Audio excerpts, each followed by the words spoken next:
what's happening outside of that? What's happening in those outer suburbs? Look, there is some gains there for the Libs in terms of their vote, but it's still not enough. It's not enough to get them over the line in some of these safer, historically safer Labor seats. And I think there's a couple of things going on there. The main thing is that when we get these folk in a focus group, they talk to us about no sense of a need or a proposition for change. In other words, you sort of talk to them, do you think things would be different with a Liberal government? And the answer is no. The part of that is just part of the electoral cycle. That's kind of where we're at in the electoral cycle. And you expect a bit of that. It's hard for oppositions to cut through and those sorts of things. But there's some deeper headwinds there that I think make it hard for the Liberals to get traction in those areas. The first is just this profound cynicism of both major parties. So, this sense that you could swap out one major party, swap in another one, and you'll get difference. Voters just decreasingly accept that proposition. They're both seen now as the same side of this, of the same coin, a different side of the same coin. Sorry, mixing up the metaphors. The other thing is those electorates still have quite an entrenched cynicism about the Liberals. These are often Labor electorates, historical Labor electorates. You're asking people to change a pattern of behaviour that's well established. And so they sort of see the Liberals as not representative of their community. They're for the rich folk, the business owners and those sorts of things. But also there is this broader sense that that historically we often talk about the Liberals were the better economic managers. There was that sort of almost cliche truth about the Liberals. We no longer find that has been eroded.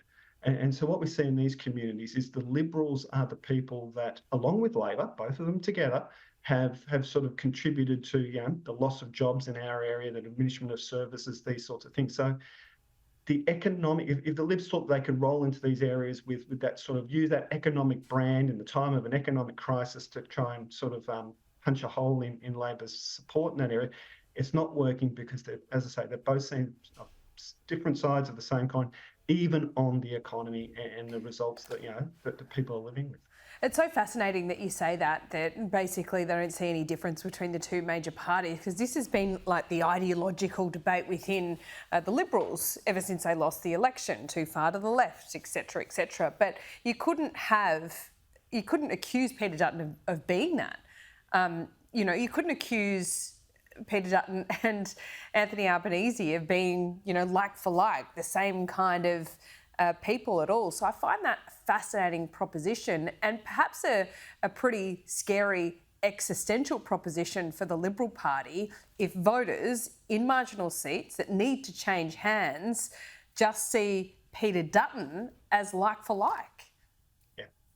Yeah, it's because these voters, like I suppose most voters, they're not engaged in the political theatre. They're not engaged in the day-to-day political coverage and the minutiae and the analysis of all of that. What they're engaged with is the effect on their life. And the effect on their lives now over a long period of time, over different governments, has been the same. So are they engaged in the policy or just the general vibe of things? It depends. So they will get engaged on some policy areas where they see a particular relevance to themselves. For example, we know on nuclear, for example, when we talk to people in the outer suburbs about nuclear, they're really nervous about it. They're really nervous about it because their lived experience has been that both sides of the political spectrum are quite happy to, inflict hurt upon their electorates.